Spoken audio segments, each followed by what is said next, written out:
Okay. Live. This meeting is called to order. Any declarations of interest? Seeing none. Adoption of agenda. What's that? Oh, go ahead, Councillor Hanley. I know it's going to be presented in public, but it's never really been made clear to me if I can comment on the report that's going to come forward in regards to myself. Or do I have to declare a conflict of interest because it deals with a monetary value? I've received no information stating where I sit tonight. I'll turn that over to City Clerk. Did you want to answer that, or do you want him to ask the Commissioner? Okay, we'll wait for the Commissioner, and you can ask that question, Councillor Hanley. Thank you very much. Okay. Councillor Wilson, go ahead. Sorry, thank you, Mr. Mayor. In that case, there is a report from the Integrity Commissioner from myself as well. So I'm assuming, I don't know if I have to declare a conflict of interest, but I definitely can't vote on that for sure. But I'm not sure what that procedure would be. Yes, we'll do that when we'll ask those questions when the Integrity Commissioner is up. Adoption of agenda. Moved by Councillor DeRose, seconded by Councillor Hanley, that the Council adopt the agenda of the meeting of December 1st, 2020 as amended. All those in favor? Opposed? Carried. Adoption of the minutes, council meeting minutes of November 17th, 2020, moved by Councillor Wilson, seconded by Councillor Decker, that the council meeting minutes of November 17th, 2020 be hereby adopted. Any errors or omissions? Seeing none, all those in favor? Opposed? Carried. Mayor's report.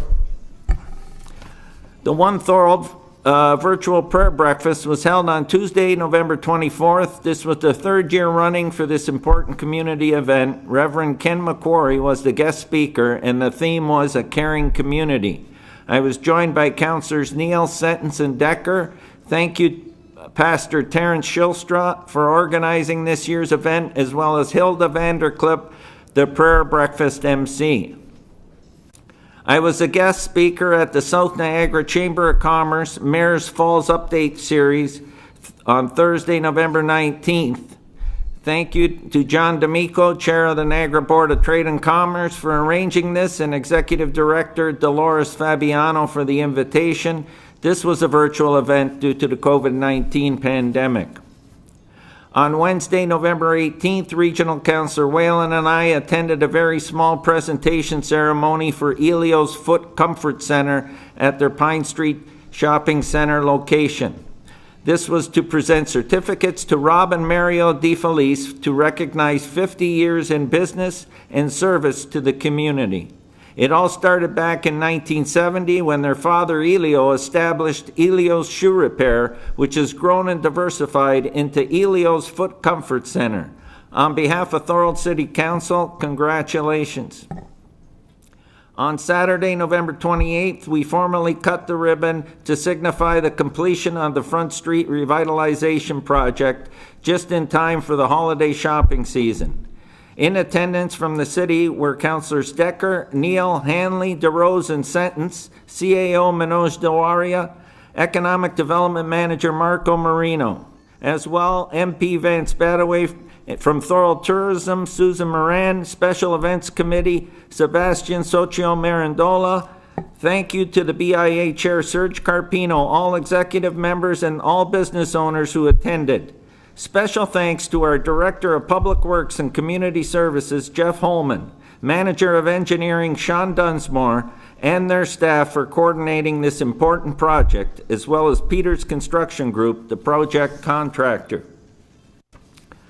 Also on Saturday, November 28th, I joined Special Events Committee member Sebastian Socio Marandola, City Clerk Donna Del Vecchio, and Councillors Decker and Sentence to kick off the Light Up Downtown Thorold display and holiday light competition. This celebration runs from November 28th to January 4th For more details, please check out the City and BIA website and social media pages. The Great Holiday Food Drive, hosted by CKTB, Easy Rock, and Hits FM, will take place on Friday, December 11th, and we will have 5 drop-off locations in the city of Thorold. All food contributions and monetary donations will go to support Community Care St. Catharines Thorold. Our drop-off locations will be the TCAG Basciano Center on Richmond Street, Print 3 Thorold on Topaz Street, Front Row Sports Thorold on Front Street North, Rolling Meadows Bible Church on Sunset Way in Thorold South, and Post Office Savona's Grocery on Bridge Street in Port Robinson East.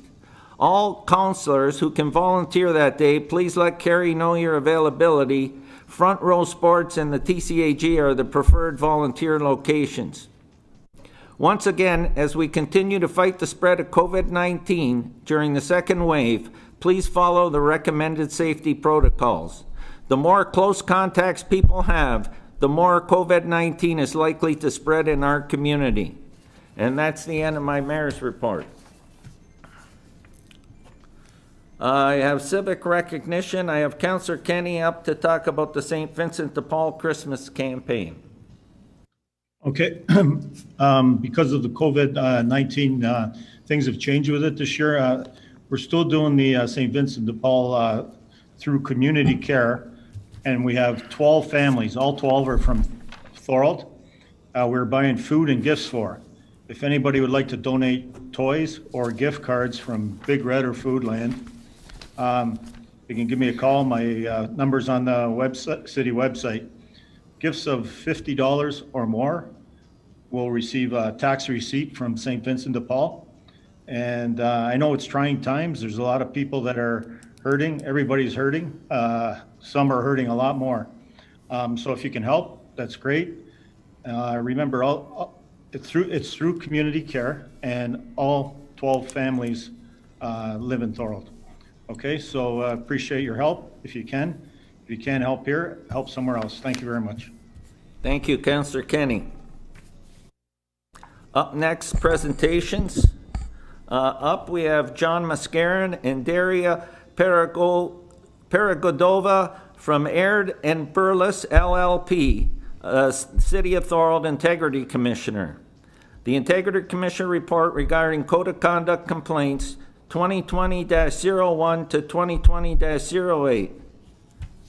And I'll turn this over to our Integrity Commissioner for their report. Are they there?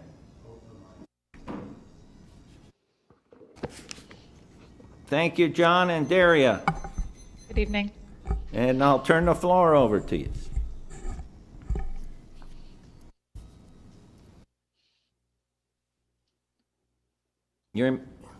Yes, he's just joining. We were just prompted from one mode into another. Oh, okay.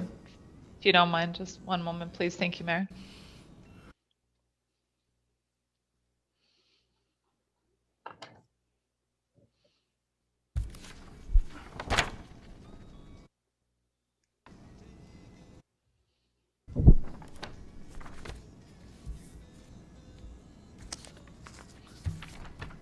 Mr. Mayor, is it okay to begin? Yes, it is. Go ahead. I apologize. Good evening, Mr. Mayor, members of council. My name is John Mascarin. I'm your one of your integrity commissioners. With me is my colleague, Daria Paragodova. You can refer to her as Dasha, which is, I think, what she prefers to be referred to as. I always call her that. She never seems to have a problem with it. As you know, our firm was appointed the Integrity Commissioner for the city, pursuant to the Municipal Act. And it is in that capacity in which we appear before you this evening to report on 8 complaints that were filed against Councillor Jim Hanley under the Township's Code of Conduct for members of council and local boards. The 8 complaints alleged multiple complaints under the code as well as other ethical policies of the city. As you know, the city itself adopted the Code of Conduct. This term adopted the Code of Conduct on October the 1st, 2019, by replacing its former ethical framework. We will together provide a short presentation to you this evening with respect to the investigation report, at which time we would suggest that council should hear any submissions that Councillor Hanley may like to make with respect to the recommendations in the report. Just to be clear, Councillor Hanley is entitled to attend this meeting. He is entitled to make submissions. He is entitled to participate in the discussion respecting our recommendations. And we had provided clear written notice to Councillor Hanley of his rights. I was quite surprised to hear that he wasn't aware if he could speak to the matter. We provided him with written correspondence detailing his ability to speak, participate in the matter. To be clear, Councillor Hanley has a pecuniary interest in the matter because there are recommendations that affect his financial standing. Therefore, he is obligated to declare a pecuniary interest. Having said that, there is an exception in the Municipal Conflict of Interest Act that allows him to participate in the discussion this evening and to make submissions. And we're suggesting to you very strongly that Councillor Hanley should be entitled to make submissions on the report. Following the submission of the reports of the councillor, Ms. Paragodova and I would be pleased to answer any questions that council may have with respect to our recommendations or to any procedural or other matters. Our investigation was conducted in accordance with our authority as an integrity commissioner under Part 5.1 of the Municipal Act, the Code of Conduct that Council has passed, and the process and the procedures set out in the complaint protocol that form an attachment, an appendix to the Code of Conduct. Ms. Paragodova primarily carried out the investigation into the 8 complaints filed against Councillor Hanley. As the head of our firm's accountability mandates, I peer-reviewed and consulted with her throughout the process, and we had a hand in drafting the report that you have before you this evening together. In carrying out our investigations into the complaints that were filed against Councillor Hanley, we acted in a completely neutral and impartial manner, as is warranted of an integrity commissioner. We acted in accordance with the requirements of the complaint protocol that Council adopted. All of this is set out on pages 2 and 3 of the report. With that, I will now turn it over to Ms. Paragodova to speak more specifically to the report, and then I will wrap up once she is finished. Thank you. Thank you very much. Our investigative report pertains to 8 separate but related formal complaints filed against the member, Councillor Hanley, relating to actions that he has taken in a number of instances with respect to 8 primary subject areas and their surrounding events. Those actions, which are detailed in quite significant fashion in the report, were alleged to have contravened a number of the provisions of the Code of Conduct, which Mr. Mascarin has referred to, as well as a number of associated ethical policies, specifically the Council's staff relations policy, the Council and staff communications policy, and lastly, the workplace violence and harassment policies. Section 3 of our report sets out those provisions of the Code of Conduct and related policies which were alleged to have been contravened. And for ease of reference, we have also reproduced at Appendix A the specific sections in question which were alleged to have been contravened. To speak a little bit about the process of our investigation, the materials and matters which we considered as part of the investigation, apart from the complaints themselves, are set out at Part 4 of the report, which starts at page 3. Initially, we provided Councillor Hanley with a notice of the complaints outlining the allegations and issues raised, and asked him to provide responses to us in writing. In other words, Councillor Hanley, in accordance with the complaint protocol, was afforded a full opportunity to respond in writing to each of the complaints, and in fact, he did so on multiple occasions, and the dates of his responses are detailed as part of the materials at Section 4. We have taken each of Councillor Hanley's responses into consideration in preparing our report that's before you this evening. In addition, when we prepared our draft report, we provided a final draft copy of the report's findings without recommendations to Councillor Hanley for his comments and an opportunity to correct any factual or other details or discrepancies. We provided him with 7 days to do so, for him to review the proposed findings. We did not receive any response from Councillor Hanley with respect to the draft findings. We also, as Mr. Mascarin alluded to already, we did advise Councillor Hanley that investigation had concluded and that we would be finalizing as our report and providing a copy to the clerk together with the ultimate recommendations for Council's consideration. And we expressly did advise him that he would be entitled to make submissions to you as Council on the recommendations of the report during this meeting happening place this evening on December 1st. We again did not receive any further communications from Councillor Hanley after this time. To speak to the report itself now for a brief moment, it's ultimately our submission that the report does speak for itself. We don't propose to go through the entire report in detail with you this evening. We know that it's been included in the materials. As with any investigative report of this type, it distills and synthesizes the facts and issues. It assesses them against the framework of the code and the other applicable ethical policies, which I've mentioned, and makes findings and draws conclusions. In summary, it is our conclusion that Councillor Hanley did contravene multiple provisions of the Code of Conduct, the Council Staff Relations Policy, the Council Staff Communications Policy, and the Workplace Violence and Harassment Policies.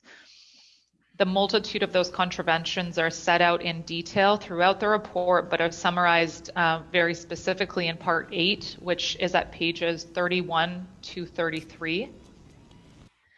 And most importantly, moving into the recommendation section of the report, which starts at page 33, and this is most important as it pertains to this meeting of Council, and we make those recommendations, which are actually the only matters that are before Council for consideration this evening. I say that because Council is the decision-making body and is entrusted with enforcing its Code of Conduct and the other policies and procedures. As noted, we have investigated the complaints that were made and produced the report that details the findings and conclusions and makes ultimate recommendations. We've done so in accordance with our authority, mandate, and jurisdiction, with an adherence to procedural fairness to all parties, including the member and the complainants who exercise their right in the first place to file the complaints. In terms of what possible penalties exist under the Municipal Act when there is a finding of a contravention by an integrity commissioner. One possibility is a reprimand, and the second possibility is a suspension of pay for up to 90 days. Prior to summarizing the ultimate recommendations, Mr. Mascarin and I would like to remind Council that the report encompasses 8 formal complaints detailing an array of separate instances and multiple instances of contraventions on the part of the member. And we make that comment in relation to the ultimate remedies that are available. What we have recommended is the imposition of penalties, which first and foremost are a denouncing of the councillor's actions by Council, and also a suspension of remuneration for various amounts of time pertaining to the various subject matters of the complaint as detailed in the recommendation section. We have also, in accordance with recognizing that the law allows for remedial actions and corrective actions being allowed to be imposed, and this is also set out in Section 16 of the Code of Conduct, we're also of the view that some remedial actions or corrective actions are appropriate, and we've indicated those in our recommendation section as well. Again, in the interest of keeping our report as planned and in accordance with the agenda, we don't propose to take you through every single detail, but it's our submission that those recommendations are conclusively and wholesomely included in the section of our report at page 33. I'll pass it back to Mr. Mascarin. Okay, to wrap up, yeah, go ahead, John. Yes, thank you very much, Mr. Mayor. Just to wrap up, in fact, it concludes our presentation with respect to our investigative report. Once again, I want to remind Council that the recommendations in the report are the only matters that are before Council this evening. The member was given ample opportunity throughout the process to respond to the allegations set out in the complaint, availed himself of the opportunity to do so, was provided with a final draft copy of the report without recommendations, and was advised that he could provide comments. We provided him with 7 days in which to do so. We received nothing. The investigation portion is closed. Questions will not be entertained on the investigation of the complaint any longer because it would not be fair to the complainants who do not have an opportunity to reply, retort, or make any submissions at this time. However, as we indicated, Councillor Hanley has an opportunity to make submissions on the report, on the recommendations in the report, and I would urge Council to hear him. Ms. Paragadova and I will, of course, be available and will remain on here to answer any questions that then Council may have that emanate from the submissions, our submissions, or any other questions relating to the recommendations. So that's our presentation, Mr. Mayor, and I thank you very much. We may have gone over a minute over our extended time. Okay, thank you, John and Dasha. I'm going to ask Councillor Hanley if he wants to speak to the recommendations. And then before I open the floor to Council. Go ahead, Councillor Hanley. Firstly, okay, I apologize. When I got the draft report, I was under the feeling that that was my opportunity to speak out, and because of the security and interest, was uncertain as to my position here tonight. That's what it was. I knew my opportunity was there to speak, and I appreciate it. And I I've gone through the report. I don't know if you want me to go through item to item as to how it came about, but the fire issue is the first one. I did hold a few food drives there, no doubt about it. On June the 26th was my third one. I had contacted several. Councillor Hanley, you're to speak to the recommendations. That's what you're to speak. Okay. Just the okay. Well, I thought I was able to make comments. Just the recommendations. Okay. Am I allowed to make comments? John Mascarin? Mr. Mayor, through you, I thought it was abundantly clear.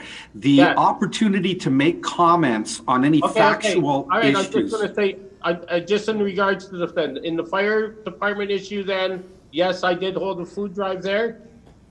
And Point of order, Mr. Mayor. Councillor Hanley, please speak to the recommendations. That's the direction. Okay, the recommendations in total, I think for the 8 months in total, the 5 days. I can go right through to the end, what the recommendations are for the time limits of 5 days, 10 days. Anyways, the total amount of time allotted is 8 months.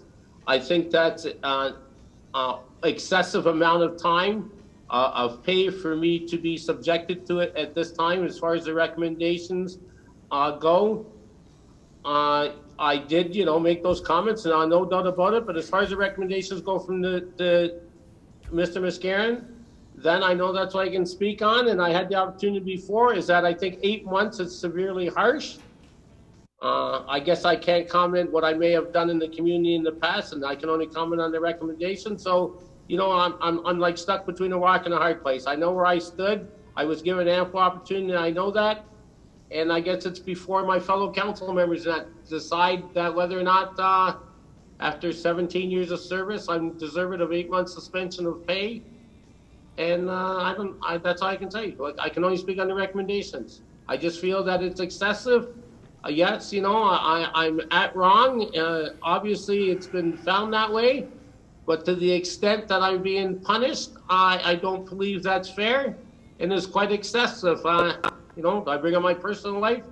I lost time off work. My wife had too. It's been very, it hasn't been a trying year in 2020. I'm sure a lot are aware of that. So it's up to council. I can't, you know, I'm probably got outside my limits already, and you've allowed me to, Mayor, and I respect that. So I can only speak on the recommendations. The recommendations I feel in far excess for what the crime is. You know, what can I say? Thank you, Councillor Hanley. Now I'll open the floor to any councillors that have questions based on the recommendations. Does anyone want to speak to the recommendations? Go ahead, Councillor Longo. Thank you, Mr. Mayor. Through you to the presenters.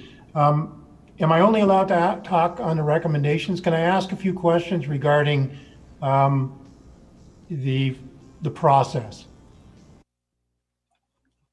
I'll turn that over to John. Go ahead, John. Yep. Through you, Mr. Mayor, to Councillor Longo, yes, if you'd like to ask questions about the process, we will entertain them. But to be fair, Councillor Longo, the only matter that's before council this evening are the recommendations. So I understand that. I just, being that this is the first time an integrity commissioner complaint has come to council during my 6 years' time, I just want to understand a few things, if I may. So I'll ask a few questions.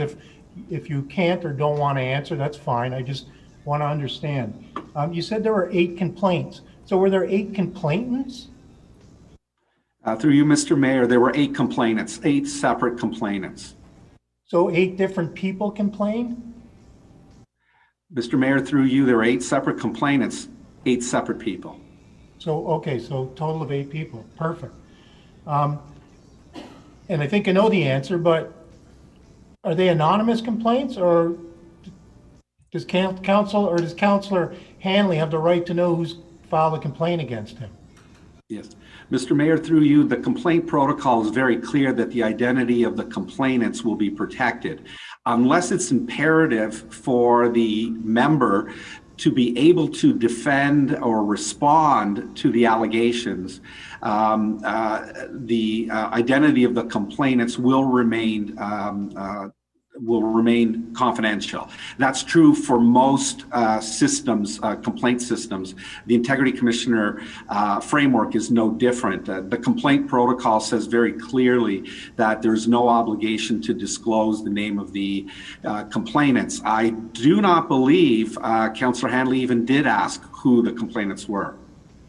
Okay, fair enough. Again, I'm only asking these questions because a lot of people are asking me questions and I'm unaware of the process. So I hope you can bear with me. So in terms of the penalty that's put in front of council to consider, I looked at the report and you've given 10 days for this and 20 days for that and 3 months for this, and you've combined them all, okay?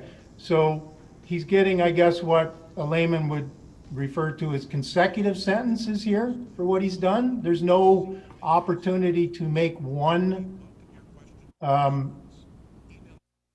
determination on the length of time. Through you, Mr. Mayor, to Councillor Longo. As Ms. Paragodova indicated, there were 8 separate complaints and multiple incidences of contraventions. The Municipal Act says that a penalty may be imposed for a contravention, and the penalty is 90 days maximum. In fact, we only imposed the maximum for one of the items, I believe the Canada Summer Games matter, that we felt Councillor Hanley was probably the most severe and probably overextended himself more than on any other matter. So you had separate complaints coming forward on the matter, and we dealt with them in that manner. So they're not consecutive sentences per se, Councillor Longo. They're not sentences. It's not an offense, but there's contravention, and each contravention can have a separate penalty. So what we did is we looked at the 8 separate incidents of contraventions, alleged contraventions, and ended up, I think, if I'm not mistaken, finding that there were 7 contraventions of those 8 and imposed penalties for 7 of those. Great, thank you for that answer. So again, just following along with the process, my last question, I think, is related to some of the things in the report. So for example, Councillor Hanley is required to make a public apology, and Councillor Hanley is required to take some sort of training course. What happens if Councillor Hanley refuses to do that? Through you, Mr. Mayor, to Councillor Longo. Yes, corrective measures. Councillor Hanley refuses to do that. He is defying the will of council. If council in fact approves those recommendations and imposes those remedial measures, it could generate a further complaint with then the possibility of a penalty for the non-compliance with those requirements. Okay, thank you. And I do have one last question. One of the recommendations is to suspend Councillor Hanley from committee involvements. Could you explain to me how that would be a penalty to Councillor Hanley rather than a penalty to the community at large? Yeah.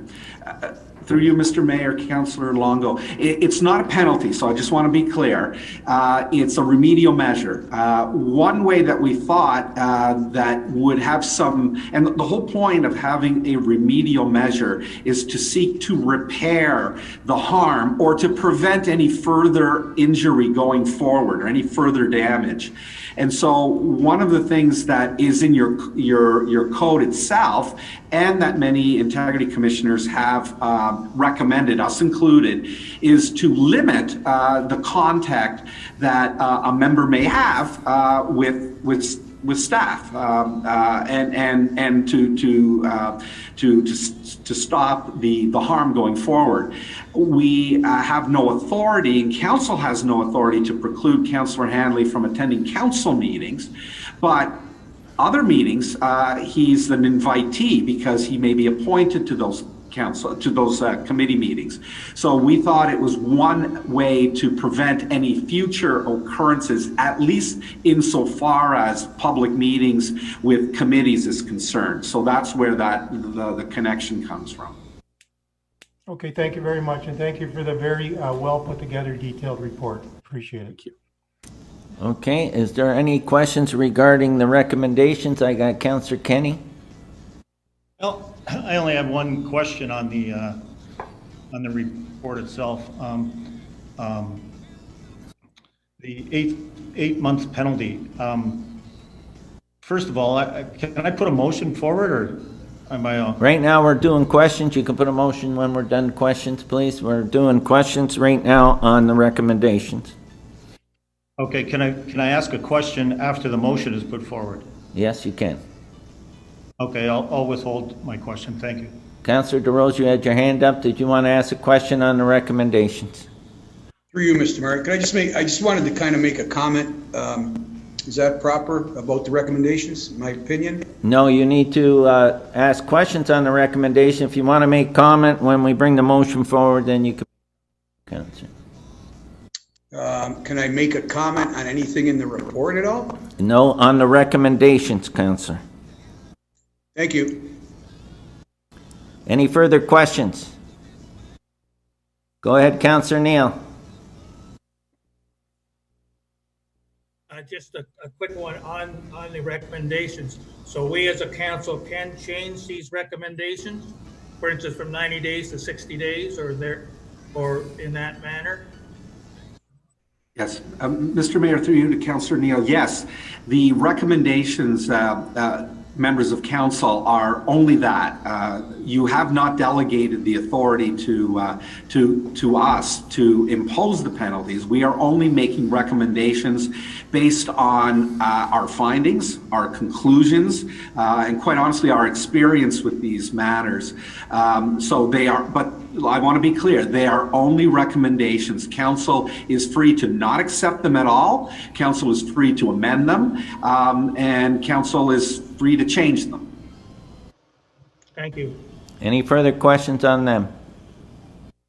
Seeing none, go ahead, Councillor Kenny.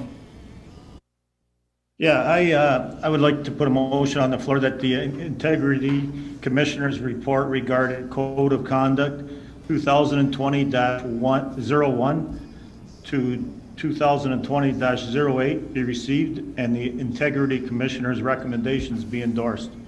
And I'd like to speak on it. Do you have a seconder? Councillor Wilson. Okay. Go ahead, speak on it. Okay, I'd like to speak on it Okay. because, and I Oh, don't mind saying, I'm- well, Councillor Hanley, this is, that was already at this time? Hearing their interest. Okay, thank you, Councillor Hanley. Okay, go ahead, Councillor Kenny.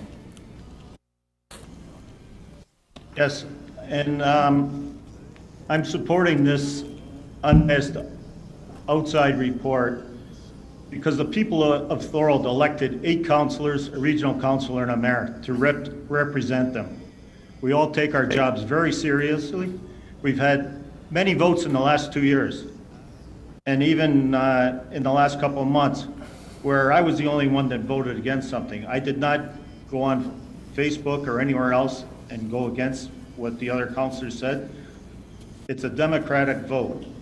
The vote was over.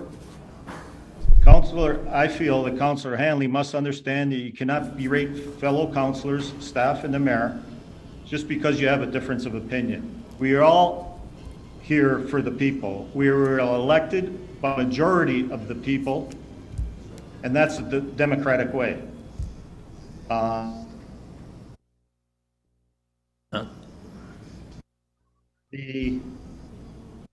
The reason I don't mind saying, the reason I filed a complaint was because of Facebook stuff that was on there about my family.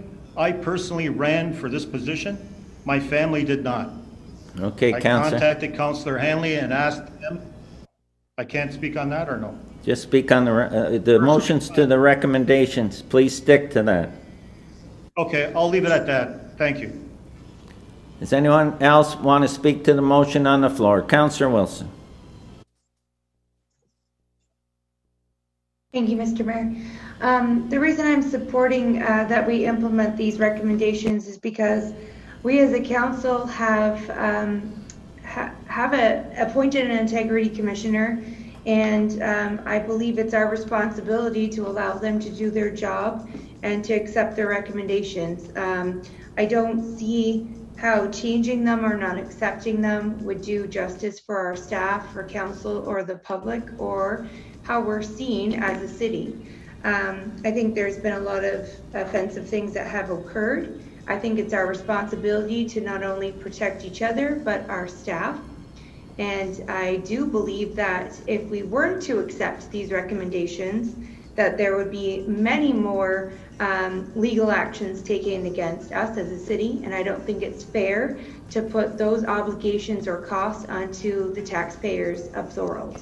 I also think it's our opportunity to stand up for what we believe in. We passed a code of conduct at the beginning of this council, like Mr. Mascarin had mentioned earlier, and if we don't follow that or require people to follow that on council, then why did we do that, right? And then that means that nobody else needs to follow that either. So I know this is an uncomfortable decision and an uncomfortable conversation to have in front of a fellow councillor. We've had many uncomfortable decisions before us in this council, and I just believe, regardless of any feelings that we have in this report, the investigation was done thoroughly, unbiasedly, and this is a professional opinion that we pay for in line with the Municipal Act and our code of conduct.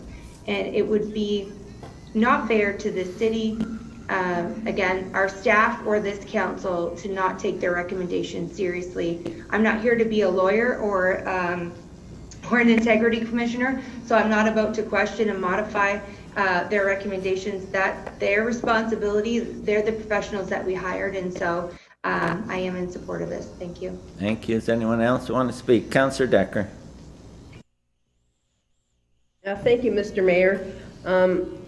I also am going to support the motion. Our role as council is to work together as a team with the rest of council and staff towards common goals. We're to treat each other with respect and trust, and we're not to use social media or other avenues to criticize council or staff publicly. I know what it's like to be criticized publicly, and it's very hurtful, not only to myself, but to my family and my friends. I ran for council to do something good for the city and not to be embarrassed or criticized in public the way that I have. It goes against our code of conduct. The findings in the report need to be taken seriously. I fully support them and the recommendations of our Integrity Commissioner, and I thank him for such a thorough report. Thank you, Councillor Decker. Is there anyone else that wants to speak? I got Councillor DeRose. Thank you, Mr. Mayor. Dasha and John, thank you for coming. Very detailed report. I read all 43 pages several times. I'm not going to support this motion. For a first-time offender of the Code of Conduct, I feel Mr. Hanley should receive some of the recommendations, such as the reprimand, taking a sensitivity training course, which I'll be the first to admit he may need to take. But I believe he shouldn't have 8 months punishment. I think that should be reduced drastically. And speaking to Mr. Hanley recently, I know he's had some issues with his wife and his being off work due to COVID and his health. And I think this is extreme for a first-time offender. This is a man who has the city's residents at heart always, and probably works harder and more hours than most of us, more than I do. I can tell you that. So I will not support the recommendation. Thank you. Thank you, Councillor DeRose. I had Councillor Sentence. Oh, John, go ahead. John, did you want to speak? And then I had yes, I did, Mr. Mayor. If I could, with your indulgence, I'd like to just respond to Councillor DeRose. So I just want to be clear, Councillor DeRose.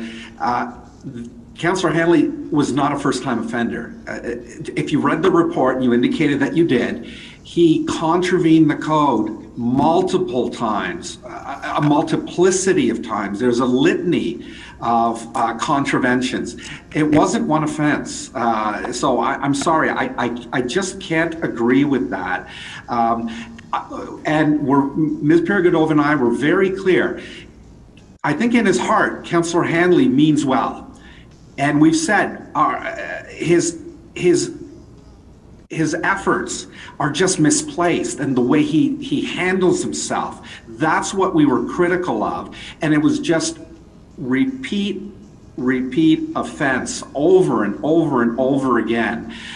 So I appreciate your comments. I also appreciate that it is a significant amount of time when added together. But in our assessment of the complaints in totality, the cumulative effect and the reputational damage that has been created and caused by Councillor Hanley, we couldn't see other than to recommend what we have. So, Mr. Mayor, I thank you for allowing me to say that. Thank you. Councillor Sentence. Councillor Sentence, did you want to speak? I seen your hand up. Where did he go? Go ahead, Councillor. Yeah, sorry, I'm at work. Can you hear me now? Yeah. Yeah, I apologize. I'm having trouble here, but I'm sorry. I agree with John Mascarin on this one. There were 2 apologies, and the behavior still continued. I don't know how else to stop it. I do not relish doing this at all. I didn't come on council to ever think that I would be doing this.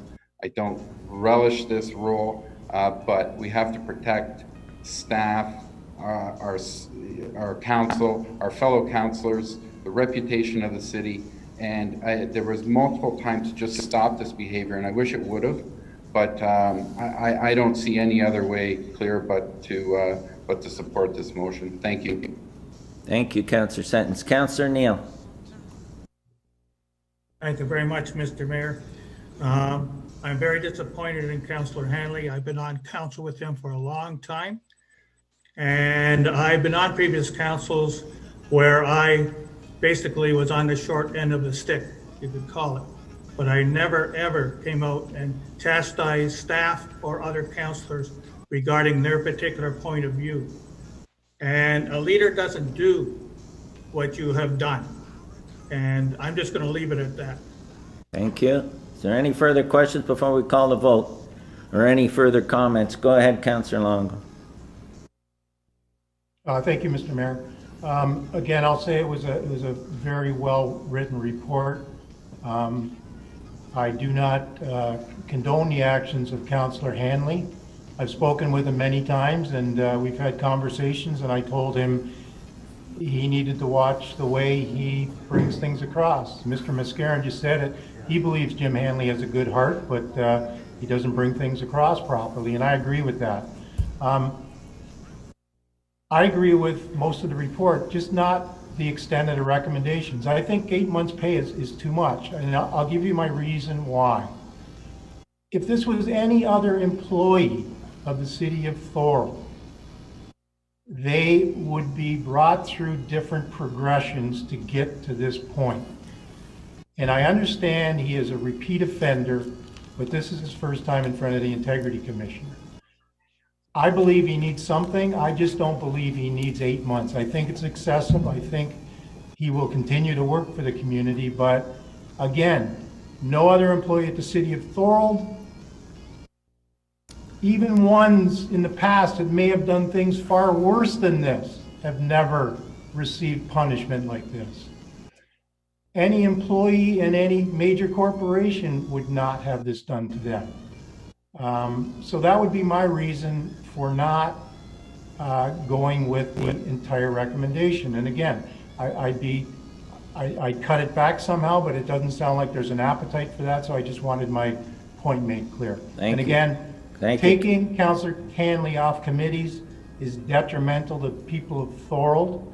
The gentleman does more in the community, volunteer-wise, raising money for different projects than anybody else. And for 8 months, we are going to have to forego that. And I feel bad for the city. So that's all I'll say on it. Thank you, Mr. Mayor. Thank you. Go ahead, Councillor Wilson. Thank you, Mr. Mayor. I just want to comment on Councillor Longo's statement. I respectfully disagree with that. If a member or a staff member of City Council were to behave this way over such a long period of time, or 2 years, in my HR experience over 14 years, I could say without a doubt it would be dealt with under the Violence and Harassment Act, and if that continued for that length of time, the person would most likely be terminated. So this I would classify it, well, it's a suspension of pay, and that would be the last step before termination. I don't think, obviously, we have that, but so I do disagree with that. If a member of employment within the city of Thorold treated other co-workers like this, it would have, well, first of all, been able to be dealt with faster just because of the rules surrounding that, but I certainly think it would be a much harsher remediation. Thank you. Thank you. Anyone else? Before we call the vote, go ahead, Councillor Neal. Yes, just one comment on Councillor Longo's statement, and I agree that Councillor Hanley does a lot of good work and volunteers and fundraisers, but I could stack mine up against him any day. So please make sure that when you speak, you're speaking about all of council, because most of these councillors that I sit around are on other committees and do other fundraising and do other things that are great for the city of Thorold, also, Councillor Longo.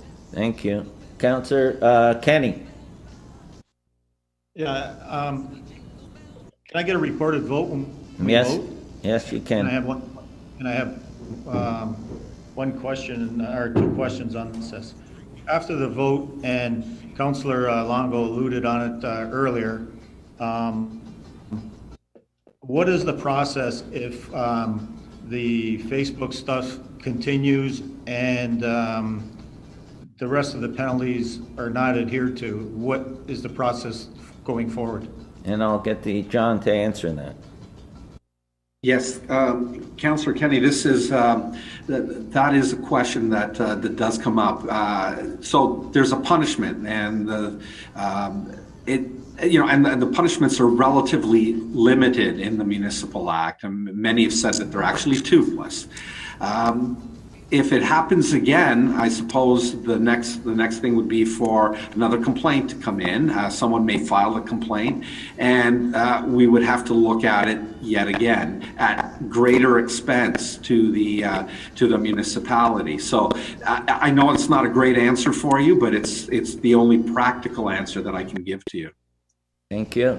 Any further questions? Thanks for the answer. Okay, I got another question, please.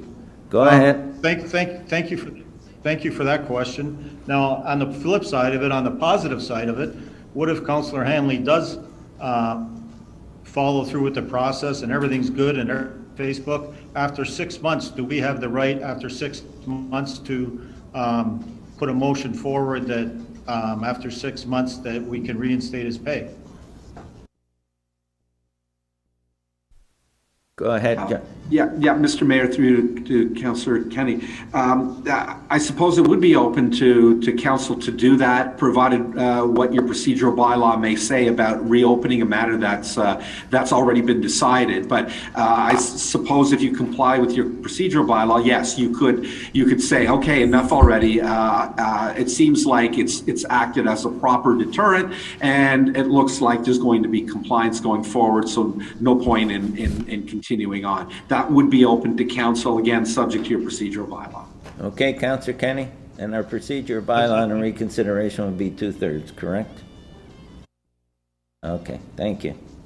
Any further questions before I call the vote? Okay, you record a vote, and I'll turn it over to City Clerk. Thank you, Mr. Mayor. A recorded vote has been requested by Councillor Kenny.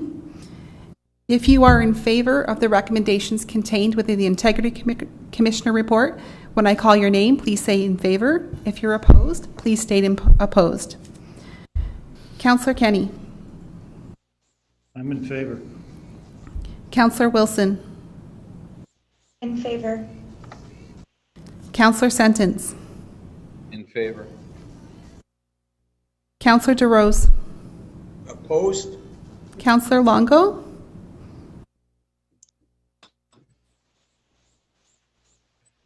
Councillor Longo. Okay, What? he's not voting. Uh, Councillor Decker. In favor? Councillor Neal. In favor? Mayor Ugolini. In favor? The motion's carried. Okay.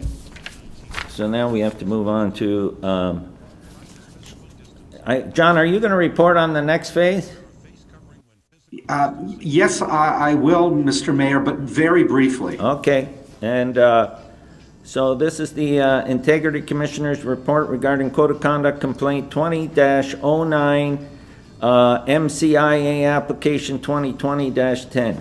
Okay, go ahead. Mr. Mayor, I think Councillor DeRose has his hand up. Go ahead, Councillor Duron. Thank you, John. Through you, Mr. Mayor, thank you. I'm just wondering when the final bill on this investigation is going to come forward, and I want to make sure that we're made aware of it as soon as possible. Thank you. Okay, go ahead, John. Yeah, thank you, Mr. Mayor. I'll be very brief.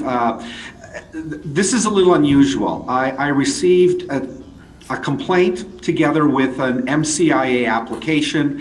I found them to be completely unfounded and unmerited. It was a very brief complaint and an application.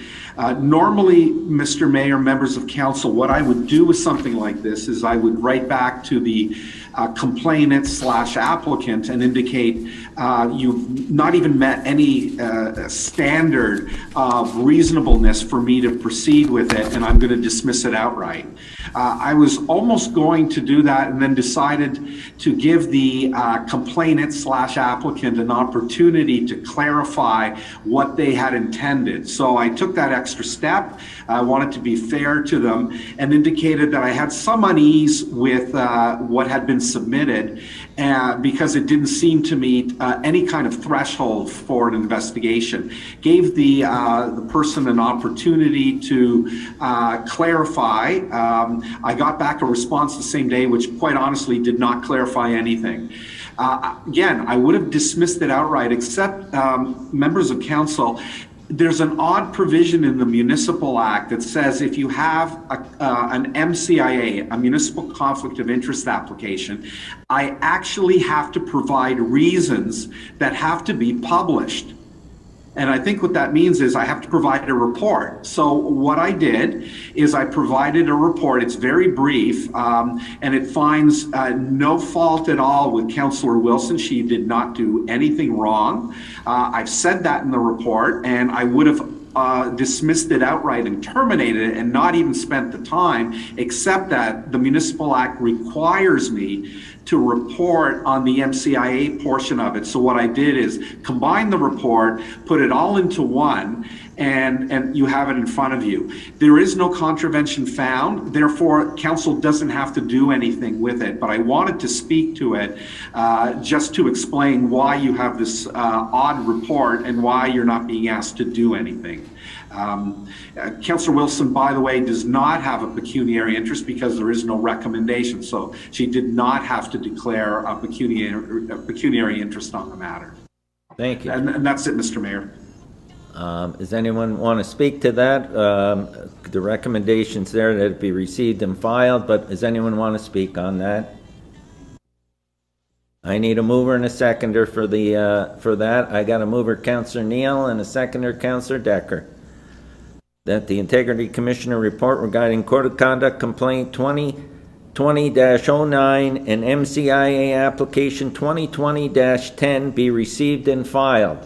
That motion's on the floor. Is there any discussion? Seeing none. All those in favor? Opposed? Carried. Okay, and before we go on, I want to thank John, and it's Dasha or Daria? As the firm says, my superhero name is Dasha. All right, Feel free to call me Dasha, Mr. Mayor. We'll use superhero name Dasha. And John, I want to thank you for your work on behalf of the city of Thorold, and I hope we don't have to see you in the near future. So That'd be good. Thank you very much. Good night. Thank you very much. thank you so much. And I mean that in a good way, just so you know that. Okay. We're moving now to motions for council support, City of St. Catharines. Mover Councillor Longo and a seconder Councillor DeRose, and I will turn this over to Councillor Longo. Thank you, Mr. Mayor. Recently, the City of St. Catharines passed a motion, and I would like to pass one similar for the City of Thorold, and I'll read it and then comment on it. That the resolution passed by the Council of the City of St. Catharines at its meeting of November 16, 2020, strongly recommending that Schedule 6 of Bill 229 not be enacted in its present form and instead be withdrawn from Bill 229, and that the ministry support and enhance governance at conservation authorities by developing best management practices for the recruitment and selection of authority members, including best practices for the appointment of both elected and non-elected officials in consultation with municipalities, and that the Ontario government immediately seek to ensure that the current mandate of the province's 36 conservation authorities is maintained and enhanced in order to effectively protect, restore, and manage the watersheds where 95% of the people of Ontario reside, and that this motion be sent to all Niagara MPPs, the municipalities of Haldimand and Hamilton, all Niagara municipalities, and the Ministry of Environment, Conservation and Parks, be received and supported. And you want to speak, Councillor Longo? Go ahead. Yes, if I could. Yes. For those of you who are not aware, the government in Bill 229 has put in some changes to the Conservation Act, the Conservation Authorities. Normally, this is done with public consultation, and this is trying to be done without consultation. And what they're trying to do is take away citizen appointees to the conservation boards. Obviously, they haven't read newspapers that were down here 2 years ago to see the issues that our Conservation Authority had. It was loaded with elected representatives. The city of Thorold, who has a long record of having citizen appointments, was the only one at the time, I believe. But anyways, with this term of regional council, there are many more citizen appointments on this board, and what the government is trying to do is take those appointments away from us. I think we need to be vocal, we need to be loud. Mr. DeFruscia, Mr. Woodhouse, who represents us now, do admirable job representing us, do a great job without any pressure from political allies. So I think we need to continue to do this, and hopefully council will support sending this letter off to the government and other agencies. Thank you. Thank you, Councillor Longo. Councillor Hanley. I fully support it, Mr. Mayor. I'm an angler and a hunter. I own a recreation, outdoorman, sportsman card and have for decades.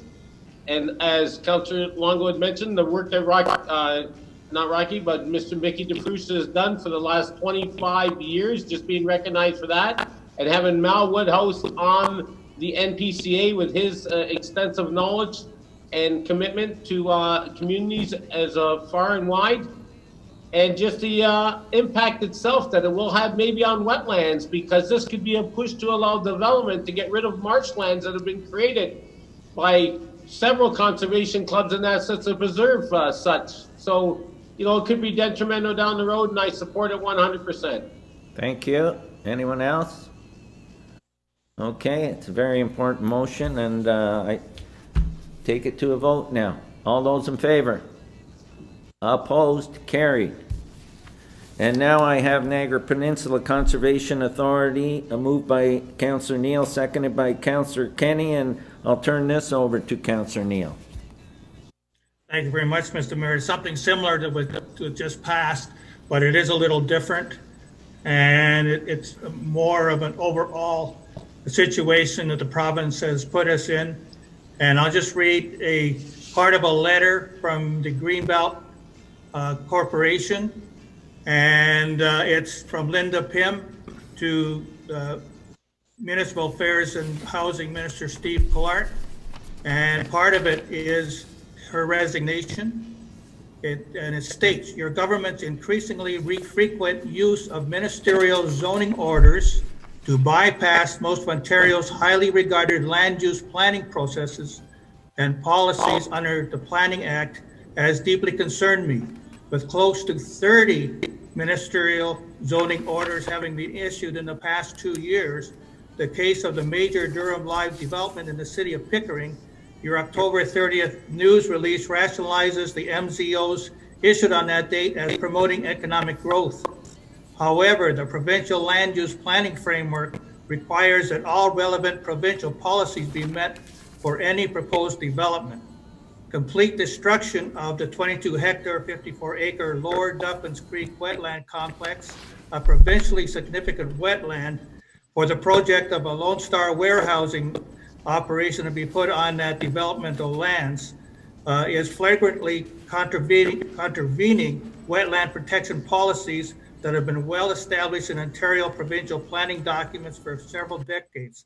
So a person that has been trying to get and keep wetlands, and we have a green belt in our Lake Gibson corridor, and the province is doing ministerial zoning orders and circumventing the proper procedures. And they've been doing this all along for the last 2 years. So I'm just going to mention go and stating that whereas the province has introduced Bill 229, which you just passed, Protect, Support, and Recover from COVID-19 Act, Schedule 6, Conservation Authorities Act, and where the legislation introduces a number of changes and a new section that could remove and significantly hinder the Conservation Authority's role in regulating development and engaging in review and appeal of municipal planning applications. And whereas we rely on the watershed expertise provided by local conservation authorities to protect residents, property, and local natural resources on a watershed basis by regulating development and engaging in reviews of applications submitted underneath the Planning Act. And whereas the changes allow the minister to make decisions without CA watershed data and expertise, and whereas the legislation suggests that the minister will have the ability to establish standards and requirements for non-mandatory programs which are negotiated between the conservation authorities and municipalities to meet local watershed needs, and whereas municipalities require a longer transition time to put in place agreements with conservation authorities for non-regulated programs, and whereas municipalities believe that the appointment of municipal representatives on CA boards should be a municipal decision, which we already passed, and the chair and vice mayor of the CA board should be duly elected. And whereas changes to the duty of members contradicts the fiduciary duty of CA board members to represent the best interests of the Conservation Authority and its responsibility to the watershed.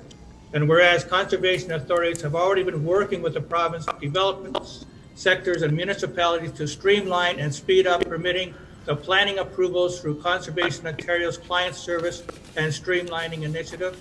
And whereas changes to the legislation will create more red tape and costs for the conservation authorities and their municipal partners and potentially result in delays in the development process. And whereas municipalities value and rely on the natural habitats and water resources within our jurisdiction for the health and well-being of residents, municipalities value the conservation authorities' work to prevent and manage the impacts of flooding and other natural hazards, and municipalities value the conservation authorities' work to ensure safe drinking water. Therefore, be resolved that the province of Ontario work with conservation authorities to address their concerns by repealing and amending changes to the Conservation Authorities Act and the Planning Act, that the province of Ontario delay enactment of clauses affecting municipal concerns, that the province of Ontario provide a longer transition period up to December 2022 for the non-mandatory programs to enable coordination of CA municipal budget processes, that the province respect the current Conservation Authority municipal relationships, that the province embrace their long-standing partners with the Conservation Authority and provide them with the tools and financial resources they need to effectively implement their watershed management role. And I have one more to add to it, number 6, that to stop the provincial government using ministerial zoning orders to the detriment of our greenbelt wetlands to put and pave them over with development. Okay, if you got that 6th one. Okay. Is there anyone that wants to speak to that? Seeing none, all those in favor? Opposed? Carried. And just to highlight on that, we've also sent unanimous support from the region letter, and I know that AMO is making a big presentation to try and get that Schedule 6 withdrawn and open for consultation, just so you're aware. Okay. Now I have a City of Thorold moved by Councillor Hanley and seconded by Councillor Sentence, and I'll turn this over to Councillor Hanley.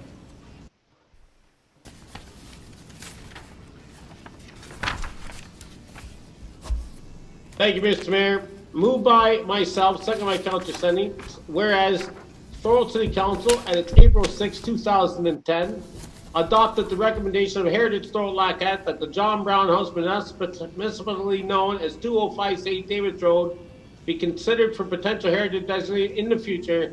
And whereas a present owner was approached by Heritage Thorold Lacat some time ago and was not interested in pursuing a designated sub-property, and whereas development applications returned to 205 St. David's Road were received by Planning Development Services on March 25th, 20th. And whereas part of the application, the City of Thorold initiated a heritage report to determine the heritage value of the John Brown House. And Whereas Thorold City Council on its November 17, 2020 adopted a recommendation and does not proceed with a heritage designation on the said house. And whereas on November 18, 2020, the owner provided notice of intention to demolish the John Mullen House in accordance with Section 27, subsection 3 of the Ontario Heritage Act. Now therefore be resolved, 1, that the owner has satisfied the requirement of Section 27, subsection 3 to notify council of the intention to demolish a building on a listed property. 2, that the owner is now permitted to apply for demolition permit for John Brown House located at 205 St. David's Road. Thank you. Is there any speakers to that? Go ahead, Councillor Longo. Thank you, Mr. Mayor. I didn't plan on speaking on this, but I did receive an email just before the meeting from a resident, and they asked me a question, and I wanted to make sure that we were going in the right direction here, because they said that 30 days was required for anybody contemplating an appeal. And I thought I would throw that out there and ask staff if we are allowed to be passing this motion tonight, or if we need to wait until a potential appeal may come forward. Thank you, Councillor Longo. I'll turn that over to our Manager of Planning, Denise Landry. She's on? Yes, I am. Go ahead, Denise, you're up. Through the mayor to Councillor Longo, council has the right to approve demolition of this building. The applicant or the owner needs to give notice to council so that council has the opportunity to consider whether they want to proceed with designating the building. At the last council meeting, council decided to not proceed with designating, so this is more of a formality. There is no mechanism from members of the public to appeal council's decision to demolish or to approve a demolition of a listed property. The only recourse is if the building was designated and the applicant had applied to demolish it. But as it's only listed, there's no appeal. Does that answer your question, Councillor Longo? Yeah, it wasn't my question. It was somebody in the public. No, but you're the one that asked it. So. Question for them. Okay. Any further questions? Go ahead, Councillor Kenny. Excuse me. More of a statement. I would just like to say that I received a couple emails too, as far as this, just to the Historical Society. Like,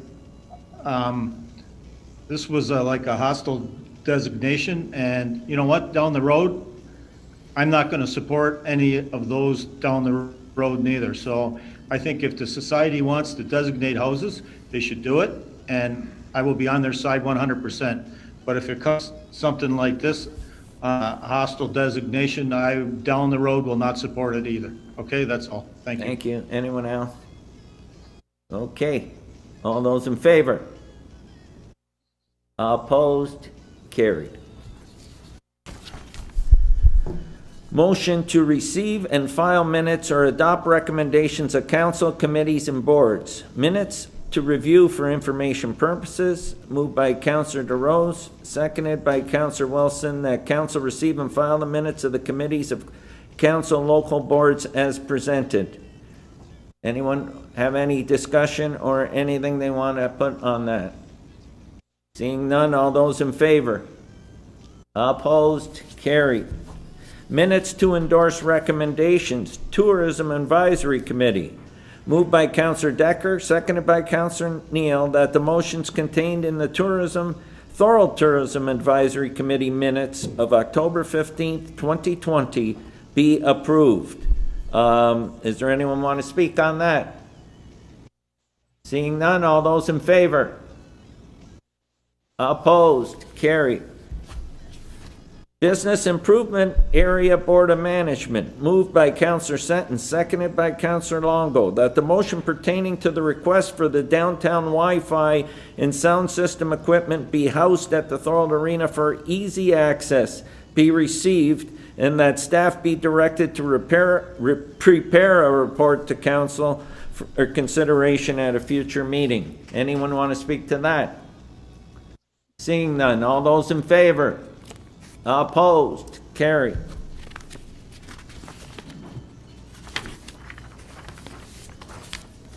We'll move on to statement by councillors. I have Councillor Hanley on speeding and traffic calming measures on Gaynor and Center Street. Go ahead, councillor. Okay, Mr. Mayor, what I want to do is I want to talk is that after I'd known that council had actually, or the city had engaged in a traffic study along Barron and Center Street, and that they would be able to calculate speeding within the area and that stuff. And I found that when I got a hold of Mr. Holman in regards to the traffic study, the excessive speed, and residents in Allenburg have been complaining about this for some time. And I'm just going to give council a quick insight about what the speed limits are there on Barron Road and what the residents are subjected to because of the study that was done.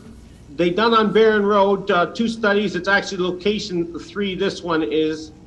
And the speed limit's 50 kilometers an hour. And it's the eastbound traffic study of vehicle traffic was conducted with the device having serial number, whatever. The study was done in the eastbound lane at 1470 Barron Road, eastbound in the city of Thorold. The speed limit's 50 kilometers an hour. Cars going 50 to 59, 347. Cars going 60 to 69, 230. Cars going 70 to 79, 90. Cars going 80 to 89, 19. 90 to 99, 4. One was going over 100 kilometers an hour in a 50 kilometer zone. This alone, to me, would signify that we definitely need to do traffic calming measures in the Barron Road and Center Street areas.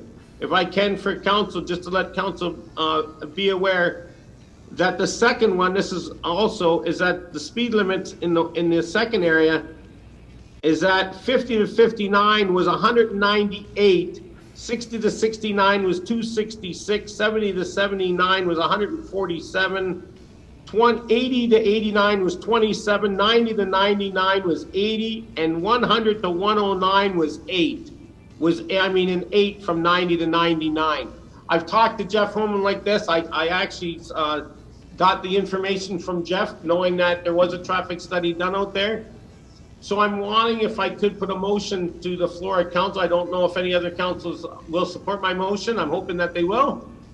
That we initiate a traffic calming measures program to be installed along Center Street and Barron Road in the Allenburg area.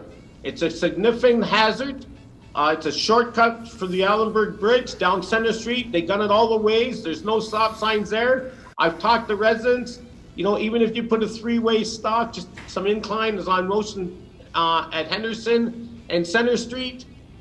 But anyways, we need to do something there before something serious happens. Those speeds alone tell you So, that there's an issue there. Are you so good? I want to put a motion forward that Staff bring a traffic calming report back to council. Is that for that area? Is that good? a traffic calming report come back to council with recommendations to be implemented. Okay, that sounds good. Please? So there's a motion on the floor. I need a seconder. Can I get a seconder? I got Councillor Neal.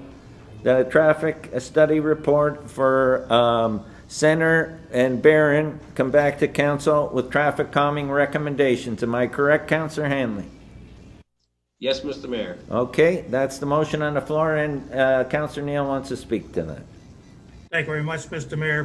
We over the years have looked at this before, and especially the big trucks have been a problem cutting through and doing the shortcut, I'll call it. And we've had problems with speeding, especially going over the railway tracks. They just love to do that. So I agree with Councillor Hanley that this is an important area, and they do speed. Okay, anyone else? Go ahead, Councillor Kenny, go ahead. Yeah, I also agree, but in the meantime, can we contact Niagara Regional Police and ask them to park there and give out some tickets? No, we can staff take that recommendation to ask for a speed stakeout or whatever you want to call it in that area. That's a good. Yeah, that'd be, because the report's going to take a little bit of time. Yeah. So in the meantime, let's see if we can get the police there to give out some tickets. Yeah. Thank you. Okay, go ahead, Councillor Hanley. I agree, because in all honesty, the day I was there talking to one of the residents on the corner of Gaynor and Barron Road, while we were standing there, somebody drove right through the stop sign, didn't even stop, went all the way through down to Center Street. So so if we could get the Niagara Regional Police in for some type of enforcement in the interim, would be a good idea. Okay, any further comments? Seeing none, all those in favor? Opposed? That's carried. Number 2, go ahead, relief for interest of business in property tax. Yes, Mr. Mayor, I'm wanting to ask council if they will. We all realize that if anybody's been hurting during this pandemic is the business sector, the small business sector, the restaurants, the bars, Maryville Speedway, for example, no season this year. That council would give a relief on the interest of the monies owed for taxes until June of 2021. There is a program in place that I know a couple businesses I talked to where they could get a 65% relief, but that doesn't take effect until December, I believe. That's one of the programs that will be available and will expire in June. And I'm wanting that council, I know it does have some effect, but we need to understand that they were shut down completely for 5.5 months. The restaurant business, my wife was out for 5.5 months from work from it. If we went red again, and more people will be unemployed. Even in the orange now, the impact that it has on restaurants, we're only having 2 limited at a table, and the enforcement that goes along with it. And to me, it's something very minor, and it's the best that we can do at this time. So, Councillor Hanley, I'm going to put a motion forward on that. we got a report to bring to budget, because the one thing you have to understand, you can't just give a tax break to businesses. It has to be across all tax classifications. It's not a tax break. I want to relieve them of the interest. The interest that was due on the outstanding taxes, because I believe council had something in place that is going to expire or has. We had one in place, but it was across all classifications. If we want to implement a new one, then there's budgetary concerns. Do you want to refer it to budget, ask for a report from finance and refer it to budget? Well, because it's a financial implications, and it has to be done across all all classifications, just like we did in the spring. Well, it was done across all classifications. Well, I can't see any reason why we shouldn't do it. Then we should do it all across all classifications, I do believe, because Thorold, as we know, we're no longer a manufacturing sector. We're a tourism. We've been promoting ourselves as a tourism sector, and it's affected the community significantly with no downtown business. So even our outskirts in light industrial areas, if that's what needs to be, we need to do some type of thing and to relieve it in interest and to let it hold over until the budget. I'm asking for it now. Well, so I can put a motion forward. If there's a councillor out there that wishes to second it, that's what I'm just. Mr. Mayor? Yes. Mr. Mayor, may I make a comment? Yes, our Director of Finance, because Mr. Mayor, I think we need to discuss this with the solicitor before we move forward. There are sections in the Municipal Act that speak to bonusing. Bonusing, and therefore you can't just select certain pockets of the taxpayers to provide relief. So why don't we? Penalty and interest is a charge. We'll be pleased to come back to council with a report after we speak with our lawyer. The other consideration for us is system capabilities. If we're starting to cherry pick certain businesses versus the others, we may not be able to handle it. But we'd be pleased to come back with a report to council. So will you accept that, Councillor Hanley? Yes, I recognize that it is bonusing. I know that because I'm not including the residential component of it. So she's going to bring a report back. Are you good with that? Please, because any aid that the city, I think, can offer at this time is a blessing. We're talking about recuperation and bouncing back. So hopefully that can come and everybody will be on their feet again. So a report will come back from finance. Are you good with that? Yes, Mr. Mayor. Okay, so we don't need a motion for that. We don't need a motion to sit to the clerk? We don't No, need we a motion need for a motion. I'll report from just have a finance? report come back from the Finance Director, Maria Morrow. Yes. I don't need a motion for a staff report, do I? Okay, they'll bring the report back. Okay, thank you. Okay, delegations to report. I have a delegation here tonight. Stephen Seuss from Welland Resident wants to speak to CC 2020-49, the Niagara Falls resolution. And is Stephen up and ready to go? I'm here.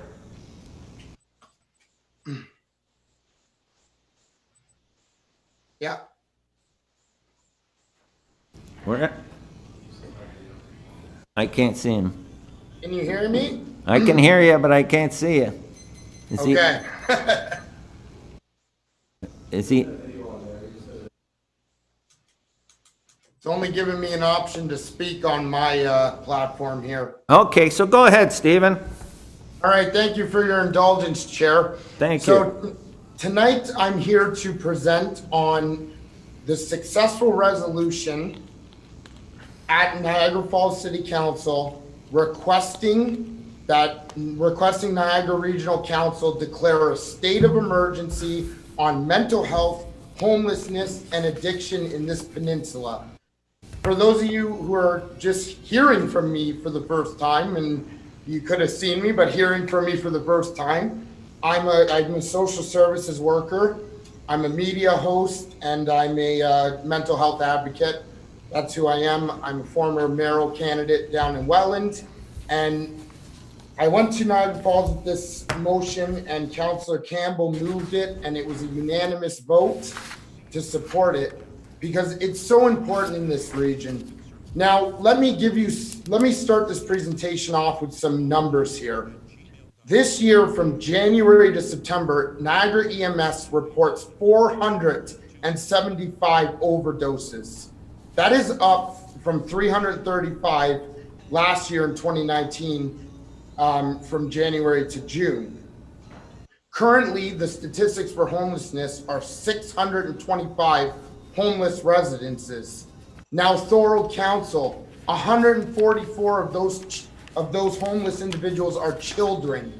There was recently an article put out about the lack of mental health services for children, and that's been in the Niagara this week. So I encourage everyone to take a look at that. But if you read the presentation that I submitted, you'll see that I submitted the 2008 Ontario Response Plan and what has been going on in the media. The story broke in 2019 through the voice of Pelham when I asked the Niagara region to do this. And key mental health services, they've been stripped from smaller Niagara area municipalities, which has affected Welland, Port, and by extension affects Thorold. State of emergencies aren't uncommon, Council. There's been recent states of emergency for clean drinking water on First Nations reserves. NPCA declared a state of emergency on climate change, so there is precedent for this. Now, what a state of emergency does, and according to the Ministry of the Solicitor General, you can hear I'm losing my voice from speaking on this passionately so much. It says to support municipalities in management capacity that is coordinated through the Provincial Emergency Operations Center, staffed at all times, the PEOC ensures key decision makers and provincial resources are able to respond as quickly as possible if required. Now, legally, Canadian municipalities are free to declare states of emergency in response to, quote, any situation or impending situation caused by the forces of nature, an accident, and this is where it's important, an intentional act or otherwise that constitute a danger of major proportions to life and property. Well, Thorold Council, if this isn't a state of emergency, I don't know what is. I don't know what is. And I've been working on this file for almost 2 years, and I feel the same way about it today that I did then. And if you look at the what a state of emergency can do, it gives the municipality additional powers to set aside procurement bylaws to deal with the issue, inspiring the budget debate on the matter. So that's a very important aspect of a state of emergency. Sorry, I think Councillor Hanley has his hand up. No, it's okay. You finish your presentation, and then you can ask questions after.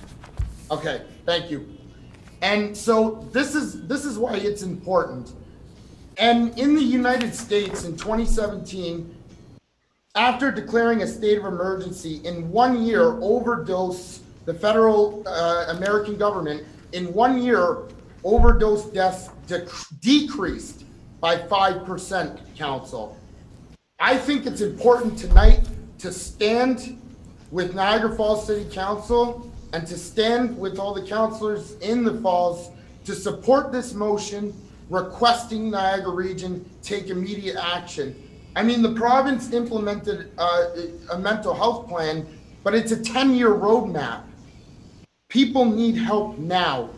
Encampments being set up throughout in certain sectors of this region. Children, mental health issues, homeless children. I could go on and on. We all know. And mental health addiction and homelessness has touched me. And I'm sure in some way, shape, or form, it's touched every one of you. I hope that you will so move this motion tonight for a motion of council support.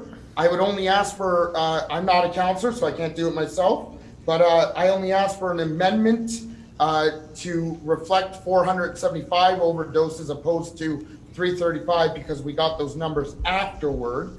But I would so ask that the motion be moved and supported, and I think that's going to be the end of it, Council, and thank you once again, Chair, for your indulgence. Thank you so much for your presentation. Are there any questions? Go ahead, Councillor Hanley. So Stevie, it's obvious I've talked to you about this in the past. You're wanting council to endorse the motion as was endorsed by the City of Niagara Falls, brought forward by Councillor Wayne Campbell, correct? That's correct, Councillor Hanley. Mr. Mayor, on that note, after council has spoken, I'd like to read the motion as Mr. Sues would like presented to council to be supported by council if they so wish. Can I get a seconder? Councillor Neal. Okay. Any speakers, or do you want me to get, we'll pull, first I need a motion to move that report, to move CC 2020-49 forward so that we can pull that part of it. I got a mover, Councillor Senton, seconder, Councillor Hanley. All those in favor? Opposed? Carried. Okay, so now it's on, and we're going to move the City of Niagara Falls letter resolution forward, and you want to read it, Councillor Hanley? Go ahead. Sorry, Chair, with the amendment reflecting 475 overdoses, which is the current number. Yep, okay. Go ahead. You want to read it, Councillor Hanley? Yes, Mr. Mayor. Whereas according to the Province of Ontario Emergency Response Plan 2008, Canadian municipalities are free to declare states of emergencies in response to any situation or impending situation caused by the forces of nature, an accident, an international act, or otherwise that constitutes a danger of major proportions of life or property. Whereas approximately 625 residents, including 144 children in Niagara, were counted as homeless as of March 2018, with shelter occupancy operating at 109.4% capacity. Whereas Niagara EMS has reported, with the amended number, suspected opiate overdoses from January to June 2019. And whereas some Niagara area municipalities have had services such as mental health removed from their hospitals, and whereas Niagara is severely lacking in mental health and addiction services, be resolved that the City of Niagara Falls requests Niagara Region to declare a state of emergency on mental health, homelessness, and addiction.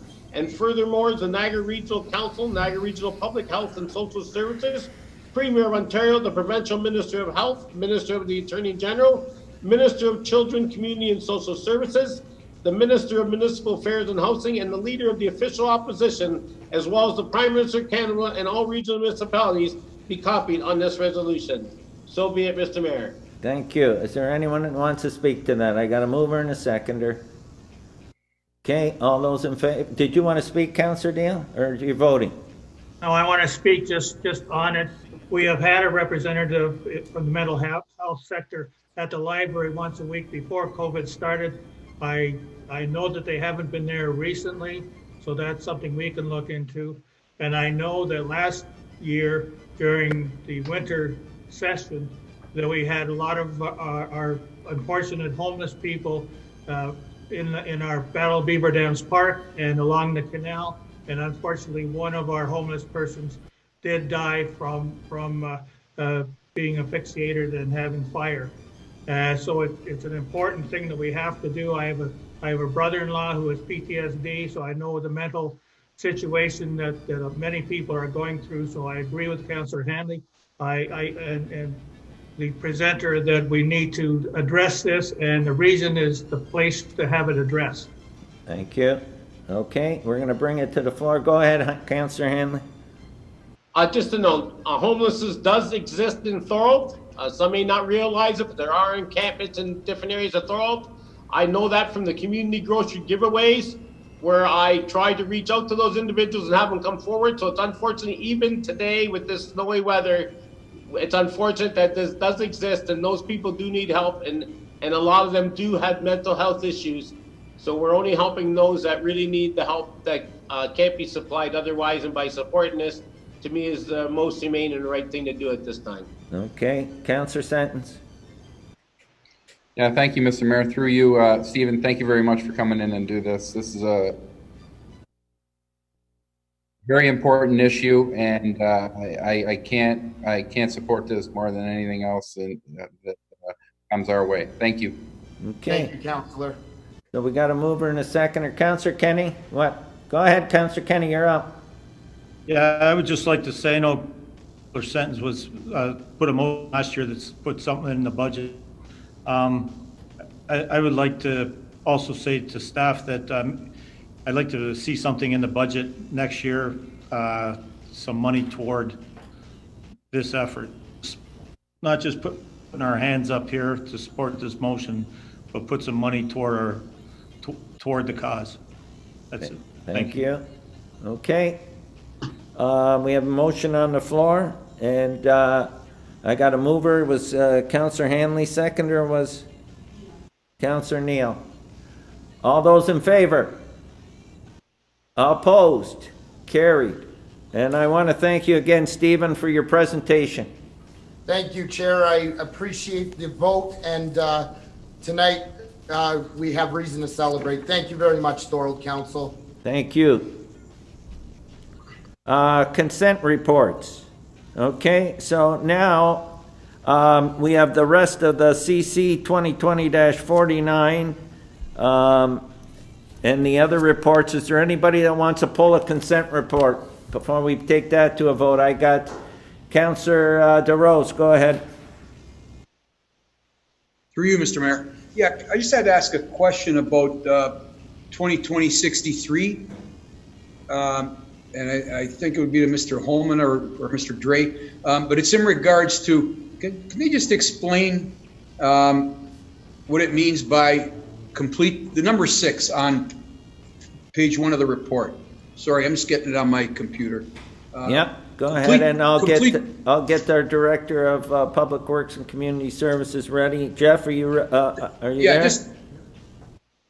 Yes, I am, Mr. Mayor. So recommendation number 6, the consultant has suggested that we establish some policies about development in and around certain woodlots that are important to the community. So one, for example, might be the one in Confederation West, development that is taking place all around it. And there are encroachments. We're starting to see some garbage dumped in there. We're starting to see some people using for recreation purposes.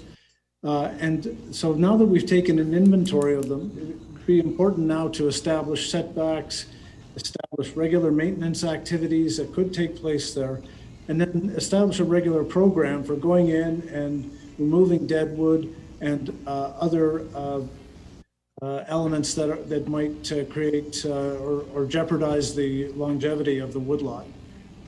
That's really the basis of the recommendation, and it's going to take a little bit of time to come back with those policies. Okay, Councillor DeRose? Thank you, Mr. Holman. And just one more question.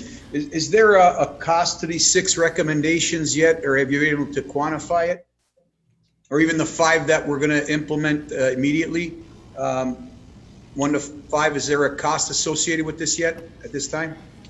Thank you. Thank you, Councillor DeRose. Turn it back over to Jeff, and you can answer that. Is that incorporated into the forecasting on the budgets? Thanks, Mr. Mayor. Recommendations number 1 to 5 are basically policy issues. So it talks to what species we should be planting. It talks to how we should conduct some investigations using our own staff. So the short answer is no, there are no additional expenses to adopt these policy recommendations for numbers 1 to 5. Thank you, Mr. Holman. Okay, Councillor DeRose. Thank you. Councillor Neal. Thank you very much, Mr. Mayor. One thing that I don't see in there, and the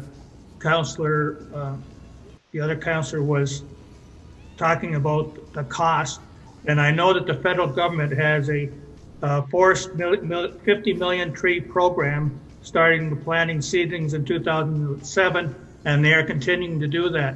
So my suggestion, whether it's a number 7, is to look at programs where we can get trees to plant that are not going to cost us any funds.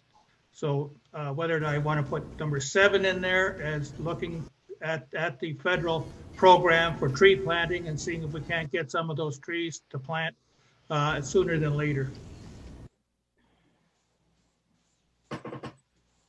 Okay, our city clerk says we already do make application, Councillor Neal. Good. Okay, and Jeff, did you want to speak? Just one further comment that Councillor Neal will remember a recommendation to staff to investigate opportunities to work with the federal government. So we have a resolution of that nature that's already on the books. We haven't forgotten about it. We've just had to push it back because of the situation this summer. Thank you. Okay, go ahead, Councillor Hanley. I do believe, if I heard correctly yesterday, during the budget for the federal, was it not 1 billion trees maybe they proposed for part of the Green Act for It was Yeah. millions of trees. I don't know the number, but it was significant. That's all I know. Yeah.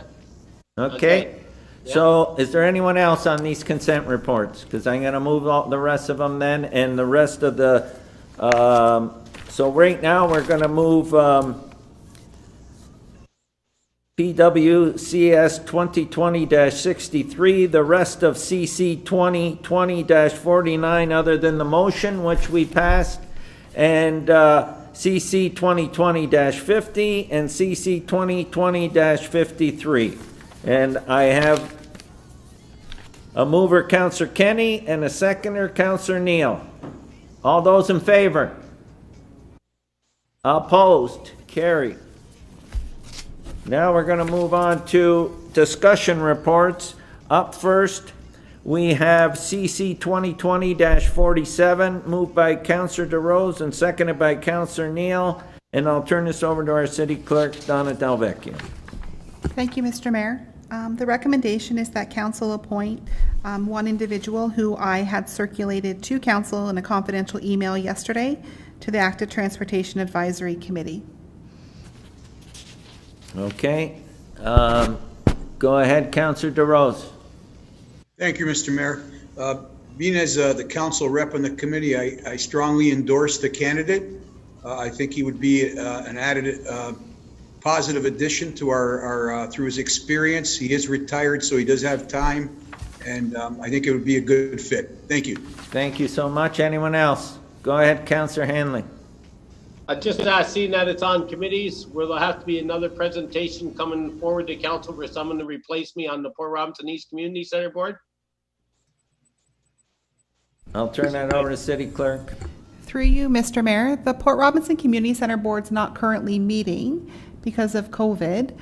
The mayor is an ex officio member on all committees, so I would recommend at this point the mayor step in your place until such time as you can resume your duties. Okay, I just wanted to know because there's a Santa Claus parade coming up on the 13th, and I was going to supply the sled to him, so I would have to excuse myself there and have somebody else to supply the sled because I'm not to be a part of the committee. Would that be starting effective immediately? They're having a Christmas parade on the 13th. As me being a committee member, I was going to be attending that Christmas parade, and I was going to be supplying the sled to pull Santa Claus around. I can still get the sled to him, but can I be participating in that event on the 13th, or do I have to excuse myself? We'll, I can be there as a resident. Through you, Mr. Mayor, to Councillor Hanley, you don't have to be a committee member in order to supply the sled. No, I know, but I can't be a part of it. That's what I'm saying. I can't help the committee in presenting that parade. I realize that I can give them the sled, but I can't do anything that would be a function of the committee during that parade. Am I correct? Because I don't want to get in trouble for being a part of the parade. Councillor Hanley, I would agree with what you're saying. If it's a committee-related function, I would say yes. Supplying the sled, I would say, as the clerk said, is not a problem. Okay? No problem there, but I can't be a part of the committee. Okay, thank you. So is there anyone else that wants to speak to that discussion report? I got a mover, like I said, Councillor DeRose, seconded Councillor Neal. All those in favor? Opposed? Carried? And the new appointment to the Active Transportation Advisory Committee is Mr. Nick Boza. And Mr. Mayor, can I just speak to Councillor Hanley's previous? Yes, you can. The other committee, Councillor Hanley, that you're involved in and appointed to is the Allenburg Community Center Board, and they're also not meeting. They haven't met in quite some time. And then the other one is the Fire and Emergency Services Public Forum Committee. So it's those three committees of council. Yes. Thank you. Okay. CC 2020-48, moved by Councillor Longo, seconded by Councillor Kenny. And again, I'll turn this over to our city clerk. Thank you, Mr. Mayor. It's recommended that Thorold extend the use of electronic meetings until June 30th, 2021 for all council, committees of council, and local boards due to the second wave of the COVID-19 pandemic, and that staff be directed to prepare a report to be presented in early June with regard to the format of future meetings. Any speakers to this motion? Seeing none. All those in favor? Opposed? Carried. Notices of motion. Before we go in the closed meeting, we'll do the bylaws with the exception of the one bylaw. So, first reading of bylaws. Moved by Councillor Seton, seconded by Councillor Hanley, that leave be given to introduce the following bylaws. Bylaw 153, 154, 155, 156, and 157-2020. And now be read a first time. All those in favor? Opposed? Carried. Final reading of the bylaws. Moved by Councillor Seton, seconded by Councillor Hanley, that the bylaws just read a first time be read a second and third time and do pass, and that the mayor and clerk do sign and seal the same. Any rule of this council to the contrary notwithstanding. All those in favor? Opposed? Carried. And before we go into closed session, I will read the I need a mover and a seconder to go into closed session. Can I get a mover? I got a mover, Councillor DeRose, seconder, Councillor Sentence. That council resolve into closed session at 8:22 p.m. for the purpose of dealing with matters pertaining to CAO verbal report, LPAT appeal, 2350 Gaynor Street, litigation or potential litigation, including matters before administrative tribunals affecting the municipality. CAO 2020-09, crossing guard remuneration, personnel matters about identifiable individuals, and CAO verbal report 47 Front Street North, proposed disposition of municipal land. And I have a mover, Councillor DeRose, seconded by Councillor Sentence. All those in favor? Opposed? Carried. And now we'll go into closed session. So, you know, you got to log out and then there's another login. Am I correct? So you log in with the closed session login, please.